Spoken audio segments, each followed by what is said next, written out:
அனைவருக்கும் அம்மா டைரியிலிருந்து அன்பான வணக்கம். என்னடா எடுத்ததுமே இட்லி சுட்டுட்ருக்கேன்னு பார்க்குறீங்களா? ஆமாங்க, ஆசையாக ஒரு இடத்துக்கு அவசரமாக கிளம்பியாச்சு. அது என்ன இடம் அப்படிங்கிறத வீடியோ போக போக தெரிஞ்சுக்குவீங்க. ஏன்னா இன்றைக்கி ஒரு ஸ்பெஷல் டே. ஆமாம், இன்றைக்கி யுகன் குட்டியோட 4th பர்த்டே. நல்லா குட்டீஸ் தூங்கிட்டு இருக்காங்க. அவங்க எந்திரிச்சதையே அவங்க கிளம்ப வேண்டியதுதான். குட்டீஸ்க்கு தேவையான எக்ஸ்ட்ரா ட்ரெஸ்ஸஸ், அப்புறம் அவங்களுக்கு என்னென்ன விஷயங்கள் தேவையோ எல்லாமே எடுத்து பேக் பண்ணிவிட்டு ஒரு வழியாக கிளம்பியாச்சு. இந்த இடத்துல தாங்க நான் ஒரு விஷயத்த மறந்துட்டேன். அது என்னென்னு வீடியோவோட எண்டில் சொல்கிறேன். ஸோ ஸ்கிப் பண்ணாமல் வீடியோவை பாருங்கள். எப்போவுமே நம்ம டே அவுட் எக் பப்ஸ் எல்லாமே எண்ட் ஆகவே ஆகாது. ஆனால் இன்றைக்கி வரக்கு லேட் ஆகிடுச்சுன்னா அதனால தான் டே ஸ்டார்ட் ஆகிறப்போ எக் பப்ஸோடு ஸ்டார்ட் பண்ணியாச்சு. ஒரே ஒரு ரெட் வெல்வெட் கேக் பீஸை வாங்கி கொடுத்துட்டு இதாண்டா உன் பர்த்டே கேக்குன்னு சொல்லி என் ஹஸ்பண்ட் என் பையனை நல்லா ஏமாற்றிட்டாருங்க. எப்படியோ ஜாலியாக எக் பப்ஸ் கேக்கெல்லாம் சாப்பிட்டுட்டு நம்ம லொக்கேஷன் ரீச் ஆகிட்டோங்க. நம்ம எங்கே வந்திருக்கோன்னா மலம்புழா டேம். இதுக்கு தான் இவ்வளோ பில்டப்பா அப்படின்னா இப்போல்லாம் வெளியே போகிறதே ரொம்ப அரிதான செயலாக இருக்குது. அதனால் எங்கே இருந்தால் நமக்கு என்னங்க, கூப்பிட்டா ஜாலியாக போயிட்டு வந்துட வேண்டியதான். அதனால் ஜாலியாக கிளம்பியாச்சு. இதுதான் நான் ஃபஸ்ட்டு டைம் போகிறேன். சின்ன வயசில் கூட்டிகிட்டு போனதான் அப்பா அம்மா சொன்னாங்க. பட் எனக்கு ஞாபகம் இல்லை. கிட்ஸுக்கும் இதுதான் ஃபஸ்ட்டு டைம். அங்கேயும் நம்ம சும்மா இருந்தோமா, அங்கேயும் ஒரு பேக்கரியை பார்த்து சாப்பிட ஆரம்பித்தேன். அப்போ தான் அந்த சம்பவம் நடந்துச்சு. நம்மளே அத்திப்புத்து மாதிரி எப்போவாது வெளியே வரோம். போன என்ட்ரன்ஸ்லேயே பயங்கரமான மலையில் மாட்டியாச்சுங்க. நாங்களும் மழை இப்போ விட்டுருமோ இல்லை அப்போ விட்டுருமோன்னு சொல்லி உட்காந்து பார்த்து 4 சிப்ஸ் பேக்கெட் முடிச்சது மட்டும் தான் மிச்சங்க.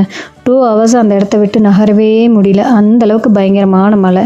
சரி, அதுலேயும் ஜாலியாக என்ஜாய் பண்ணுவோமே அப்படின்னு சொல்லிட்டு சில கிளிப்ஸ் எடுத்துகிட்டு சில வீடியோஸ் எடுத்துகிட்டு பர்த்டே பாய் கூட ஜாலியாக என்ஜாய் பண்ணிட்டு இருந்தாங்க. அப்புறம் இதெல்லாம் வேலைக்காகிற மாதிரியே இல்லை அப்படின்னு சொல்லிட்டு ஒரு பெரிய அம்பர்லாவாக வாங்கிட்டு டேம்குள்ளே போக ஆரம்பிச்சிட்டோம்.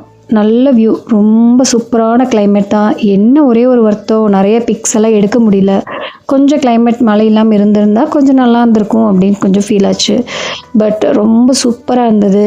நல்ல சில் காற்றுல ஜாலியாக என்ஜாய் பண்ணிகிட்டு இருந்தோம்.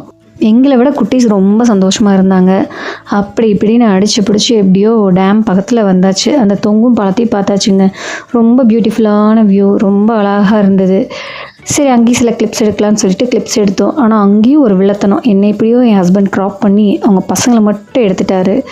பட் அந்த வியூ பாயிண்ட் ரொம்ப நல்லா இருந்தது. கொஞ்சம் ஷேக்கியாக இருந்தனால கொஞ்சம் பயமாகவும் இருந்தது நடக்கிறதுக்கு. ரொம்ப அழகான வியூ பாயிண்ட்ஸ்லாம் பார்த்தோம். வரலாறு மிக முக்கியம் அமைச்சரே. அதனால் எவ்வளோ பிக்ஸ் எடுக்க முடியுமோ அவ்வளோ பிக்ஸ் எடுத்தோம். பட் இங்கே நான் 1-2 மட்டும்தாங்க ஆட் பண்ணியிருக்கேன். ஏன்னா ரொம்ப பிக்ஸை ஆட் பண்ணாலும் போர் அடிக்கும்ல, வீடியோவே போர் அடிக்கும்னு நினைக்கிறேன்.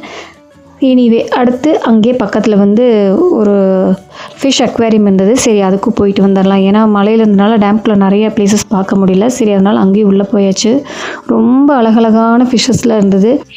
எல்லாமே ஒவ்வொன்றா குட்டீஸ்க்கு எக்ஸ்பிளைன் பண்ணிவிட்டு கொஞ்சம் அங்கே டைம்லாம் ஸ்பெண்ட் பண்ணிவிட்டு இருந்தோம். அங்கே ஃபிஷ்ஷை விட யுகனுக்கு ரொம்ப பிடிச்சது என்னென்னா ஆமை பார்க்கணும், அதெல்லாம் சொல்லிட்டு இருந்தான். அதனால் சரின்னு சொல்லிட்டு அங்கே வெளியே வரப்போ பார்த்திங்கன்னா ஆமையெல்லாம் இருந்தது. அவர் ஃபிஷ்ஷை பார்த்ததை விட அந்த ஆமையெல்லாம் பார்த்தது பயங்கரமான எக்ஸைட்மெண்ட் ஆகிட்டான். அதனால் சரி, பர்த்டே பாய் சந்தோஷப்பட்டால் நமக்கு சந்தோஷம் தானே அப்படின்ட்டு அவனோட ரொம்ப மெமரபிளான பர்த்டேவாக இது அமைஞ்சிருச்சு. என்னதான் ரெயினாக இருந்தாலும் கொஞ்சம் குட்டீஸை வெளியே கூட்டு போகிறப்போ ஃபீவர் கோல்டெல்லாம் வந்துடக்கூடாதுன்னு இன்னும் கொஞ்சம் பயம். சரி, வீட்டுக்கு கிளம்பலாமா அப்படின்னு பார்த்தா பர்த்டே பாயோட விஷ் இன்னும் முடியலையாமாங்க. கண்டிப்பாக ரோப் கார் போயே ஆகணும்னு சொல்லிட்டான். என்னதான் நமக்கு கொஞ்சம் பயம் இருந்ததாலும் சரி, குட்டியோட நம்ம தானே போகணும் அப்படின்னு சொல்லிட்டு தனியாக அவங்க அப்பாட்ட கொடுத்துட்டு கிளம்பியாச்சு. இந்த இடத்துல தாங்க நான் சொல்கிறேன், நான் என்ன மறந்துட்டேன்னா, குட்டீஸ்க்கு மட்டும் ட்ரெஸ் எடுத்து வச்சா பத்தாது. கண்டிப்பாக பேரண்ட்ஸ்க்கு ஒரு ஸ்பேர் ட்ரெஸ் மாற்ற முடியுமோ என்னவோ, பட் அட்லீஸ்ட் ஒரு ஓவர் கட் மாதிரியோ இல்லை ஒரு துப்பட்டா எக்ஸ்ட்ராவோ எடுத்து வச்சுக்கிறது பெட்டர். ஏன்னா அவங்க வாமிட் பண்ணுவாங்க, சாப்பிட்டது நம்ம மேலே படுறதுக்கு வாய்ப்பு இருக்குது. அந்த மாதிரி டைமில் நமக்கு அது ரொம்ப யூஸ்ஃபுல்லாக இருக்கும். அதைத்தான் நான் மறந்துட்டேன். நெக்ஸ்ட் டைம் மறக்காமல் எடுத்துகிட்டு போகணும். இந்த வியூ பாயிண்ட் ரொம்ப அழகாக இருந்தது. ஒரு 20 மினிட்ஸ் ட்ராவல். 20 மினிட்ஸ் போனதே தெரியாத அளவுக்கு ரொம்ப பியூட்டிஃபுல்லாக இருந்தது. அதை ட்ராவல் பண்ணுற டைம் விட அது நம்ம ஏறுறப்போ இறங்குறப்ப தான் கொஞ்சம் கேர்ஃபுல்லாகவும் இருக்கணும். ஏன்னா அது ரன்னிங்லேயே நம்ம ஏறணும், ரன்னிங்லேயே இறங்கணும். குட்டியை சேஃப்கார்டு அழகாக இது பண்ணிட்டாரு. நான் தான் கொஞ்சம் பயந்து இறங்கினேன். பட் ஒரு ஒண்டர்ஃபுல்லான எக்ஸ்பீரியன்ஸ், மறக்க முடியாத எக்ஸ்பீரியன்ஸ் இன்றைக்கி அமைஞ்சது எங்களுக்கு. அப்படி இப்படின்னு எப்படியோ வீட்டுக்கு கிளம்பியாச்சு. இன்னையோட நாள் இனிதே முடிந்தது. யுகனோட பர்த்டேக்கு எல்லோரும் ஒரு விஷயம் போட்டு விட்டுருங்க. அப்புறம் மறக்காமல் subscribe and like and share பண்ணிடுங்க. அப்புறம் இதெல்லாம் நான் பேசிகிட்டு இருக்கேனே, நான் யார் அப்படின்னு நீங்கள் தெரிஞ்சுக்கணும் அப்படின்னா டிஸ்கிரிப்ஷனில் என்னோடய இன்ட்ரோ வீடியோ கொடுக்குறேன். அதையும் மறக்காமல் செக் பண்ணுங்கள்.